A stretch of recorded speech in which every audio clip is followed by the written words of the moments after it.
Në një kohë kur çmimet e naftës po rriten çdo ditë në pikat e furnizimit me pakicë, Partia Demokratike ka paraqitur dy nisma ligjore që synojnë lehtësimin e barrës për qytetarët. Deputeti Eno Bozdo ka propozuar uljen e taksës së qarkullimit në nivelin që ishte në vitin 2013 dhe aplikimin e modelit të aksizës së ndryshueshme, sipas praktikës italiane që lidh rritjen e çmimit me uljen e taksave për konsumatorin. Përmes kësaj pakete ligjore propozojmë uljen e taksës qarkullimit në nivelin që ka qenë në vitin 2013, përpara se qeveria Rama ta katërfishonte atë. Aplikimin e modelit të akcizës së ndryshueshme, sipas praktikës së ndjekur nga Italia, ku deprica e TVSH-s nga rritja e çmimit të karburantit përdoret për uljen automatike të akcizës, duke ofruar kështu një mekanizëm shumë të ndershëm dhe në dobi të qytetarëve shqiptarë. Qeveria madje sot, qeveria italiane, sapo lajmëroi që ka vendosur të uli taksën e naftës me 25 eurocent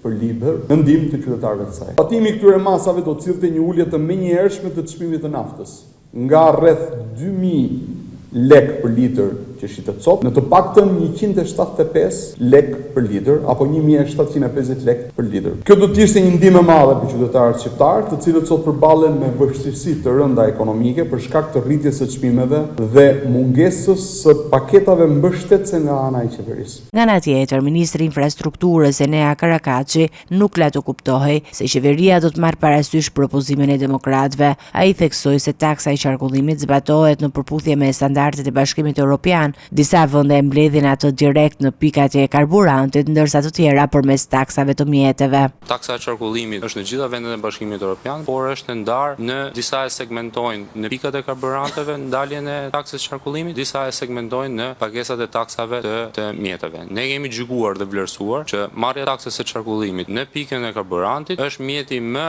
i mirë, sepse paguajnë më shumë taksë ato që përdorin më shumë mjete. Pra, ai që përdorin më shumë litra automjet paguan më shumë taksë. Ministri foli gjithashtu për mundësinë e rikthimit të bordit të karburanteve, i cili funksionon në vitin 2022 gjatë krizës së çmimeve të karburantit të shkaktuar nga lufta Rusi-Ukrainë. Karakaçi tha se bordi mund të ngrihet me vendim të Këshillit të Ministrave sipas dinamikës së tregut. Ky bord, siç u njoftua edhe ditën e djeshme që kishim takim me kryeministrin, ministrin e financave, ministrin e ekonomisë, me grupet e interesit, është aty dhe mund të krijohet me një vendim të Këshillit të Ministrave. Një ditë më parë, kryeministri Edi Rama e bëri thirrje operatorëve të tregut të hidrokarbureve të mos abuzojnë me çmimet, duke paralajmëruar rikthimin e bordit të transparencës, strukturë që dikur caktonte çmimet e karburantit në pikat e furnizimit me pakicë. Kjo nismë tregon shqetësimin e qeverisë për rritjen e çmimeve dhe përpjekjen për të ruajtur stabilitetin në treg për konsumatorët.